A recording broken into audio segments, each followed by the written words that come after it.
திருப்பூர் மாவட்டம் காங்கேயம் அருகே குடும்ப தகராறு காரணமாக மாமனாரை சுட்டுக் கொலை செய்த மருமகனும் தற்கொலை செய்து கொண்டுள்ளார். காங்கேயம் அருகே எல்லைப்பாளையத்தைச் சேர்ந்த பழனிசாமிக்கும் அவரது மருமகன் ராஜ்குமாருக்கும் இடையே கடந்த 6 வருடங்களாக குடும்ப தகராறு இருந்து வந்ததாக கூறப்படுகிறது. இதனால் இரு தரப்பினருக்கும் பேச்சுவார்த்தை இல்லாமல் இருந்துள்ளது. அண்மையில் நடைபெற்ற கோவில் திருவிழாவின் போது தனது மனைவி மற்றும் மாமனார் சேர்ந்து புகைப்படம் எடுத்துள்ளனர்.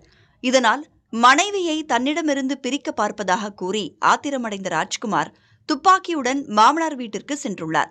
அங்கு ஆடு மாடுகளை மேய்த்துக் கொண்டிருந்த தனது மாமனார் பழனிசாமியை 5 முறை சுட்டுக் கொலை செய்துள்ளார்.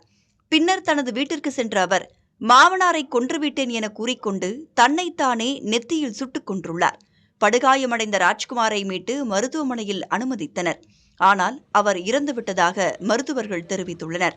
2 பேரின் உடல்களையும் கைப்பற்றி காவல்துறையினர் விசாரித்து வருகின்றனர்.